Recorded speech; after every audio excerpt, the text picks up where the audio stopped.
Ano po ba yung generational success or generational problem?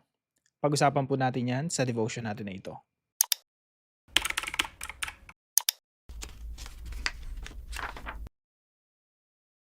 Magandang araw po sa bawat isa sa inyo. Welcome back to our 365 Daily Devotions Bible Characters Edition. Binabati ko po muna ng happy birthday si Pastor Esme Doleton. Hello po sa inyo. Happy birthday po. Now, yung ating pag-aaralan po ngayon ay continuation po ng pag-aaral natin patungkol sa mga kings, particularly sa mga hari ng Huda. So ang hari po na pag-uusapan natin ngayon ay patungkol po kay Ahaziah. Si Ahaziah po ay anak ni Jehoram. Now, sabi po dito sa 2 Chronicles chapter 22 verse 1 and 3. And the inhabitants of Jerusalem made Ahaziah. So wala na po yung tatay niya si Jehoram. Namatay na, no? Nabiyak na yung bituka, lumabas na yung bituka, no? Tapos namatay siya ng wala man lang nagluluksa. So the inhabitants of Jerusalem made Ahaziah, his youngest son, king in his place. For the band of men that came with the Arabians to the camp had killed all the older sons. So Ahaziah, the son of Jehoram, king of Judah, reigned. Ahaziah was 22 years old when he began to reign, and he reigned 1 year in Jerusalem. Now, ito si Ahaziah, isang taon lang naghari, tapos na, no? Wala nang kasunod. Napakaikli lang ng paghahari niya. Now, something interesting po rito kay Ahaziah, ang kanyang nanay po ay si Atalaya. So, his mother's name was Atalaya, the granddaughter of Omri. Sino po ba si Omri? Ito po ay hari ng Northern Kingdom. He also walked in the ways of Ahab. Si Ahab po ay anak ni Omri. Sino po ang asawa ni Ahab? Yung pinakamasamang reyna, si Jezebel. For his mother was his counselor in doing wickedly. So para po mas maintindihan natin, illustrate po natin dito yan, no? Pero bago po yan, pumunta po muna tayo sa pinakauna nating puntos. Number 1 po, a grandfather's decision can become the grandson's downfall. Ang desisyon ng lolo pwede palang maging downfall o kapahamakan ng apo. Ibig sabihin, generational. Yung mga pwede tayong gumawa ng mga decision na generational yung effect na pwedeng maging success ng kaapu-apuhan natin or pwedeng kapahamakan ng kaapu-apuhan natin. So yung mga decisions natin, it could have a generational effect. So, sino po ba muna yung lolo ni Ahaziah? So, tingnan po natin dito, no? Si Ahaziah po, ang tatay niya ay si Jehoram. Si Jehoram po, ang tatay ay si Jehoshaphat. Si Jehoshaphat po ay isang mabuting hari. Ang tatay ni Jehoshaphat ay si Asa, isa ring mabuting hari. So basically, ang apo ni Jehoshaphat ay si Ahaziah. Tanong, ano ba yung maling desisyon ni Ahaziah na pati si Jehoram at Ahaziah naapektuhan? Si Jehoshaphat, no? So ano yung maling desisyon ni Jehoshaphat na nakaapekto kay Jehoram tsaka kay Ahaziah? So ito po yan. Explain ko lang po yung politika muna, no? Si Omri po, ito po ay masamang hari ng Israel at yung anak niya po si Ahab na mas masama kaysa sa kanya. Now, there was a time si Ahab humingi ng tulong kay Haring Jehoshaphat. So, sabi ni Ahab kay Jehoshaphat, pakinggan po natin. And he said to Jehoshaphat, "Will you go with me to battle at Ramoth Gilead?" And Jehoshaphat said to the king of Israel, "I am as you are, my people as your people, my horses as your horses." Basically, nakipag-alyansa. Tinulungan ni Jehoshaphat si King Ahab. Ayaw na ng Diyos yun. Ginawa ni Jehoshaphat yun na, kasi si Ahab, napakasamang hari Gusto kang parusahan ng Diyos si Ahab Tapos tutulungan ni Jehoshaphat, isang mabuting hari. So yung alyansa na yon, this is a wrong decision that has affected the next generations. Kaya po dito sa 2 Chronicles 19:2, sabi po rito, si Jehu po, kung hindi niyo natatandaan, ito yung umubo sa lahi ni Ahab. So Jehu the son of Hanani the seer went out to meet him and said to the king Jehoshaphat, "Should you help the wicked and love those who hate the Lord?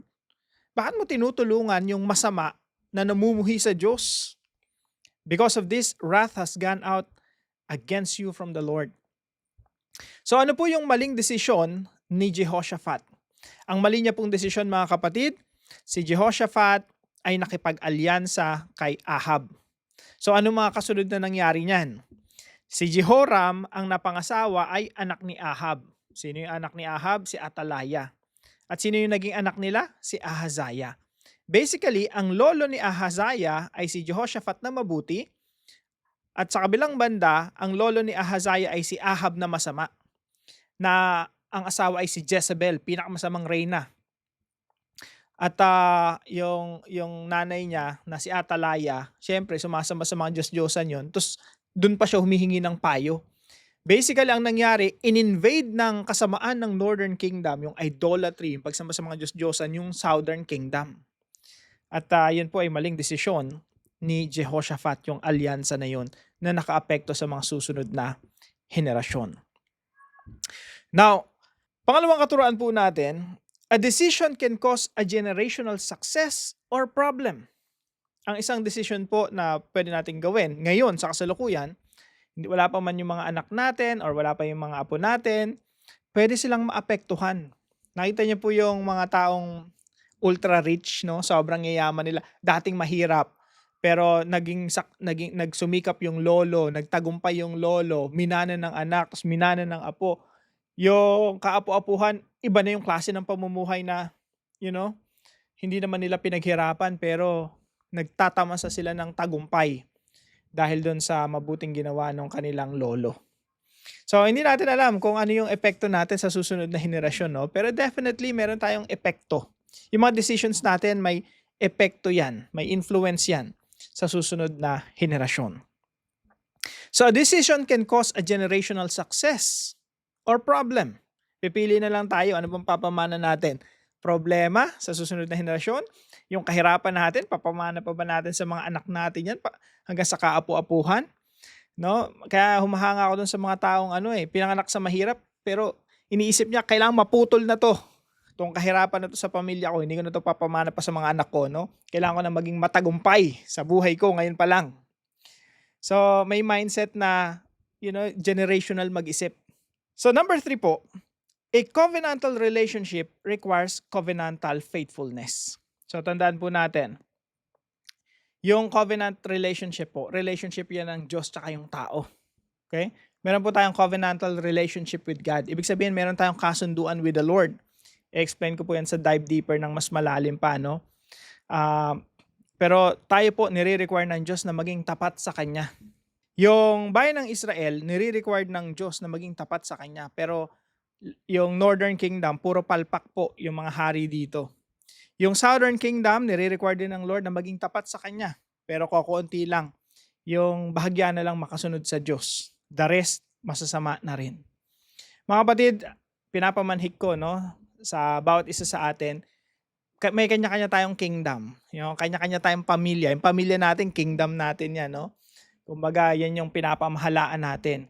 Meron tayong covenant relationship with God. Kailangan natin ng strong family na nagsusuko ng buhay sa Panginoon, nagtatapat sa Panginoon, alang-alang sa ating Panginoong Jesucristo. Tayo po ay, sa pamamagitan ng Panginoong Jesucristo, ay nagkaroon na ng relationship with God. We are empowered by the Holy Spirit to, surrender our family to God, to obey God, to be faithful to God. Sa tulong at gabay ng Santong Espiritu, makakasunod na tayo sa Diyos. Kaya mga kapatid, wag po tayong papayag na yung pamilya natin, hindi talaga natin mailapit sa Panginoon. Kasi po pag hindi natin nagawa yan, yung susunod na henerasyon, ibang klase yung epekto sa kanila. Baka wala na silang takot sa Diyos, baka hindi na sila mananampalataya, baka wala na silang pakialam kay Kristo. So ngayon pa lang mga kapatid, gusto natin maging tapat tayo sa Panginoon as a family. Bilang mag-asawa, bilang magulang sa anak, anak sa magulang, bilang magkakapatid. Tayo lahat ay nagtatapat sa ating Diyos. Now, ito po yung ilan sa mga applications natin mula po sa pinag-aaralan natin na ito. Number 1 po, consider the generational effects of your decisions. Pag gagawa ka ng desisyon, isipin mo muna anong epekto nito sa susunod na mga henerasyon. At kung ikaw naman yung tipo ng tao na ayaw mong gumawa ng desisyon, no? Ayaw mong ng responsibilidad, that's already a decision. Isipin mo rin anong epekto niyan sa susunod na henerasyon. Kung ikaw yung tipo ng isang tao na I don't like this, I don't want this, I don't want responsibilities, I don't want to make decisions. Again, that's already a decision, and that would, have a long-lasting effect to your children and your children's children. And pangalawa po, remember that what we tolerate today can become tomorrow's norm. Alalahanin po natin, no, na pag gumagawa tayo ng decision or mga kultura sa pamilya natin na tinotolerate natin, kung yan tinotolerate natin ngayon, bukas, yan na yung new normal. Yan na yung bagong normal sa kanila. Walang iniwan po yan sa mga anak ko, no? Dati talagang kailangan puro healthy yung kinakain nila. Pero habang lumalaki sila, nagre-request sila, gusto kong chocolate, gusto kong ganitong ulam. Siyempre, magulang ka, sige, okay lang, ngayon lang naman yan eh. Ito gusto mo ulam, sige, ngayon lang naman yan. So, yung tinotolerate namin, yung tinotolerate ko na ipakain sa kanila, nagiging normal na sa kanila. Later on, puro na lang sila matamis, no? Puro sweets yung kinakain nila. Tapos na-frustrate ako ng na-frustrate. Bakit? Kung ano yung tinolerate natin ngayon, magiging new normal yan kinabukasan. Kung ano yung tinotolerate nating mga habits ngayon ng ating pamilya, kahit sa atin, yung mga sarili natin, no? Kung ano yung tinotolerate natin ngayon, magiging new normal yan bukas. So kung ano naman yung hinahayaan nating mangyari na masama o pangit, no, sa kultura ng pamilya natin, asahan natin sa susunod na henerasyon, normal na yan. Kung hinahayaan natin hindi tayo nagsisimba, wala tayong Bible study, family devotion sa pamilya natin, the next generation wouldn't practice that. Wala na yun, absent na yun, baka hindi na sila kumikilala kay Kristo. O baka yung susunod na henerasyon, wala na silang pakialam doon sa Kristo na pinapanampalatayahan natin ngayon. And number 3 po, build a strong family foundation by being faithful to God. Kailangan po natin, bawat pamilya, sa ating mga pamilya, kailangan natin ng matibay na pundasyon na lahat po tayo as a family nakatungtong kay Kristo sa ginawa ng ating Panginoon Kristo doon sa krus ng Kalbaryo. Tayo po ay na-reconcile na sa Diyos. Tayo po ay may panibago ng buhay. Meron tayong panibagong kultura, bagong pananaw, bagong klase ng pag-iisip, bagong puso. Yan po yung tinutungtungan natin sa biyaya ng Diyos na ipinakita niya sa ating Panginoong Kristo. So kailangan po natin mga kapatid ng matibay na pundasyon. Kailangan talaga nating manatili kay Kristo Jesus. Hindi lamang po tayo mga magulang, kundi yung ating mga anak, responsibilidad nating ilapit natin sila sa Panginoon. Alalahanin niyo po si Jehoshaphat. Yung mga maling desisyon ni Jehoshaphat, bagamat siya ay mabuting hari, si Jehoram, anak niya, napahamak. Yung apo niya, napahamak din. Naging masamang hari. Bakit po? Wala pong matibay na pundasyon na naipapasa sa susunod na henerasyon. So build a strong foundation by being faithful to God. Now, pag sinabi naman natin being faithful to God, kailangan mong maging tapat ngayon sa Panginoon. Bilang magulang, bilang nanay, bilang ate, bilang kuya, kailangan mong maging tapat sa Panginoon. Malaking tulong yan at malaking impluwensya yan sa mga kumikilala sa atin bilang mga leaders nila. No, mga nakabata natin kapatid, mga anak natin, napakahalaga na makita nila na tayo tapat sa Panginoon.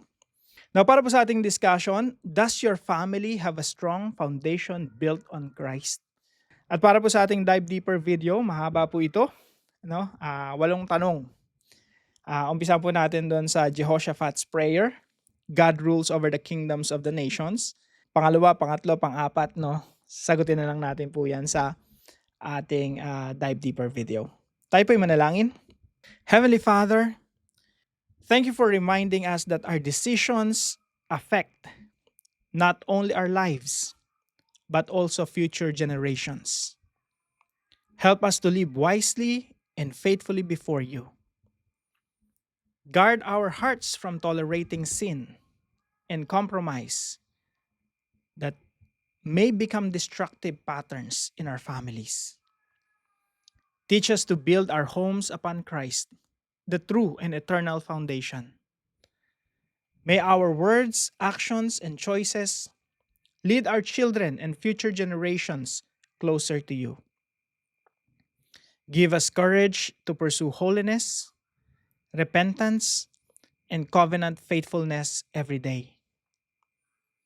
May our families honor you and reflect your grace, truth, and love in this generation and the next. In Jesus' name, Amen and Amen. Maraming salamat po kay Sister Catalina na partner po natin. No, maraming salamat po sa inyo sa inyong pagsuporta para po sa ating production. No? So thank you po sa inyo. At kung kayo po may natutunan, ipalam nyo lang po sa comment section right below this video. And please don't forget to share this devotion to your family and friends. God bless you po. See you po tomorrow 5 a.m. dito po sa ating daily devotions.